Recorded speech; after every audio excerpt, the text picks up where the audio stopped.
يا الله، السلام عليكم. شلونكم؟ شو اخباركم حبايب؟ وان شاء الله الكل بخير وعافية، ورب يرزقكم ويرزقنا الرزق الحلال بحق الحبيب محمد. طبعا اليوم يوم الجمعة، والصلاة على محمد وآل محمد، المصادف 21/7/2023. ان شاء الله اليوم نتطرق لبعض الامراض التنفسية والهضمية اللي تصيب الطيور بهذا الشهرين اللي هو ابو تموز من كل سنة. طبعا تجينا هذه الأمراض، فإحنا نحاول إن نسوي وقاية، نجهز الطيور لذن الشهرين.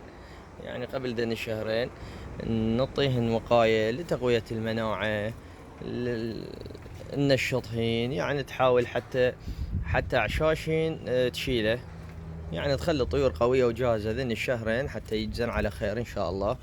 طبعا هسه بعض الأغلبية من الأخوة جاي ينصابون، هسه جاي تنصاب طيورهم بهذا الرمد اللي هو التنفسية. الكل تمر بهذا المرض، الكل يعني ذاك من ذاك اللي يعبر، اللي طيوره الحمد لله والشكر نشطة تعبر هذا الشهرين، تعبر هذا المرض اللي ما ينصاب. وهواي من الأخوة طبعا راسلوني وسولفنا، هواي من البصرة من العمارة جاي تنصاب طيورهم وجاي تروح خسائر. يعني أنا العام أو أول العام راح لي خسائر بحدود 30-40 زوج مشجر بأصفر كلهن، انضربت عندي المحمية كلها، والحمد لله والشكر. السنة جهزنا بعض الأمور، اكو إصابة بس مو الإصابة اللي مريت بها كل سنة، الحمد لله والشكر. طير أو طيرين وعالجناهن. هسه نعطيكم العلاج.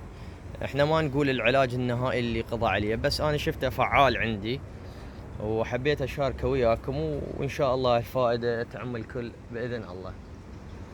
طبعا اهم شيء هي قلت لك سبق وان ذكرت بالفيديوهات السابقة، اهم شيء التهوية للمحمية. شمات كانت عندك محمية صغيرة او كبيرة او قفص او كذا، لازم تخلي بيهن تهوية، تغيير التيار من تصير وخمة داخل المحمية راح ينضرب عندك الطير، يضرب عندك تنفسية، راح يتحول على عيونه، راح يصير التهابات، ينزل على معاه مالته.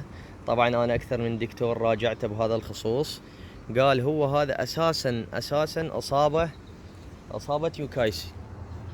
النيوكايسل قلت له هو بعيونه. قال طبعا هو النيوكايسل 3 نوعيات، يضرب الجهاز التنفسي والهضمي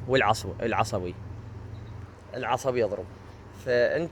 فقال هسه احنا هذا عندنا الاجواء حاره ذن الشهرين، الطير تقل مناعته بذن الشهرين، لان يفقد سوائل من خلال الخروج مالته، يفقد نشاطه من خلال الطيران، هواي امور تضعف الطير وتقلل مناعته. فشو ضرب يقول وعندك وخمه، تصير وخمه بالمحميه، ماكو تيار مستمر عندك، راح ينضرب تنفسيه، ينضرب احد احنا قلنا الجهاز الهضمي والتنفسي والعصبي. فيضرب التنفس عندك لان وخمه والطير واقف في الهواء، ماكو تيار مستمر، يضرب عندك الجهاز التنفسي ويأثر على العيون. فقلت له الوقاية، قال الوقاية ان مثل ما قلت لكم تغيير تيار مستمر داخل المحمية، وحاول حتى لو عندك قفص تخلي له مروحة تدفع تغير التيار داخل المحمية والقفص. انا مخلي مبردتين، هاي مبردة وهاي مبردة لا تشوفوها، ذن اثنيناتهن انا مشغلهن. هاي عندي المبردة اللي بصفي مشغلها 24 ساعة، مولد كهرباء. عندي ذيك لا، بس من تجي الكهرباء تشتغل عليها. فعندي ذن اثنيناتهن جاي تشتغل عليهن، والحمد لله والشكر. هنا أنا عندي ماكو اصابة، بواسطة تغيير التيار. يعني شفتها انا هاي العام، انا عندي هاي الخانات كلها انصابت السنة الحمد لله والشكر لحد الان، يعني الامور طيبة. وان شاء الله ربي يشفيكم شر هذا المرض لان ما له علاج نهائيا. بس انا قلت لكم الوقاية اللي هي تقوية مناعة الطير. لازم تقوي مناعته اولا بتغيير التيار، اثنين تغيير التربة، ثلاثة تخلي بس دخن. انت ذن الشهرين او الثلاث اشهر تشيل البذور او الخلطات او البليت، هاي الامور الناعمة كلها شيلها. الجو حار ومن تطيب بليت راح ينحمس الطير، راح ينضرب التهابه معاه. فاكثر البذور الجاي تجينا هسه من الخارج جاي تجي مضروبه معفنه، منقاحه معفنه. يعني هسه اني تواصلت ويا ابو حاتم، الكل تعرف ابو حاتم الجوعاني الله يطول بعمره. قلت له عندي هيك وهيك، قال انا حاليا يقول صار لي سنه اغسل دخن، يعني الدخن العراقي اللي يجيبه جاي غسله. فانا اتخذت طريقته وبديت اغسل الدخن، صار لي شهرين. يعني الدخن العراقي اللي اجيبه كان وسخ او نظيف تلزمه تغسله، تغسل لك فد كميه تكفيك اسبوع خلينا نقول.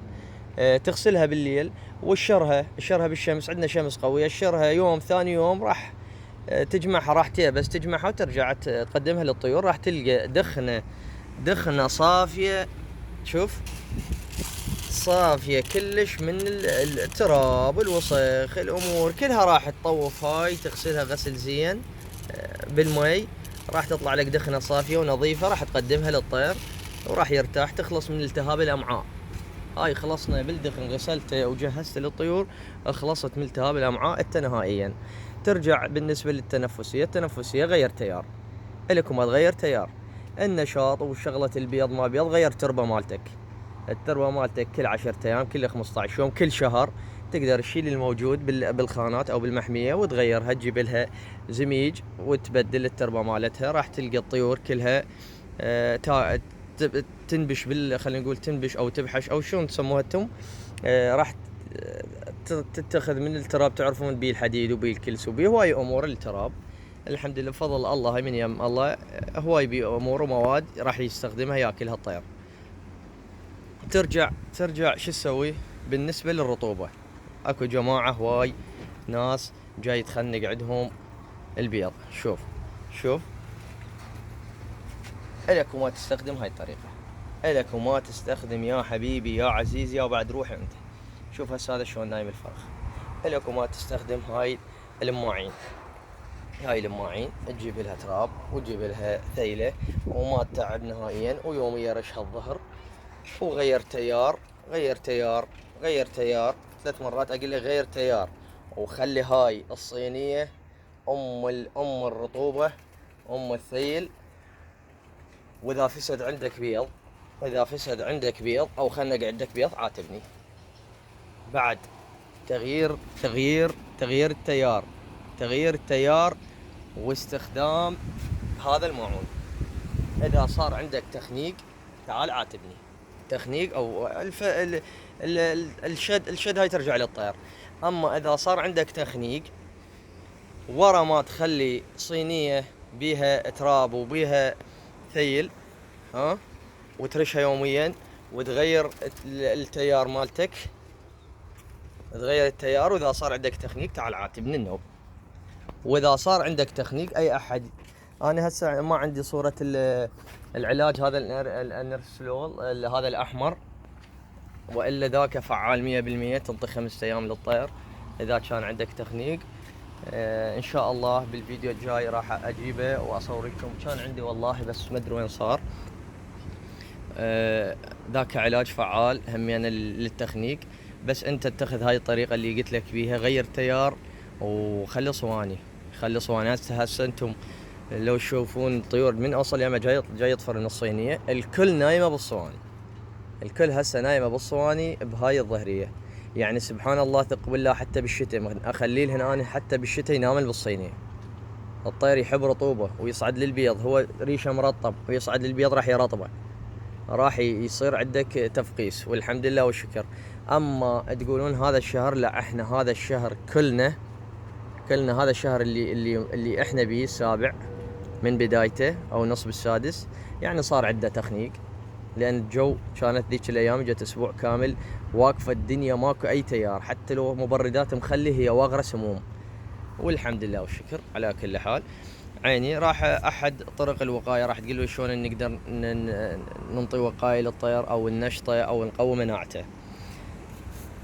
شوفوا انا محضر، انا هسه راح اخلي هذه، شوف ليمون وثوم، شوفون تثرم لك ليمونه واحده، فد 5 6 7 سنون ثوم تقسمها بالنص حتى يقدر يطب بالمي من خلاله يتغلغل بيه، وتخليه بدبه، تخليه من الصبح لليل او ثاني يوم او من الليل للصبح كيفك انت. هسه انا راح اخليها هسه وبالليل اخلي لهن مي يعني المغرب فد خمره، وتقوم تخلينهن بالمطارات، كل واحد تخلي له تترس المطاره مالته، بس ما تخلي هذا بالمطاره، لا تخلي بس المي توشله توخره هذا وتخلي بس المي. هو راح يتخمر هذا الليمون والثوم راح يتخمر هنا عندك بالمي وتعطيه بس المي. هاي وحده من الطرق. اما انا العلاج اللي استخدمته للمناعه هذا الشهر استخدمت هذا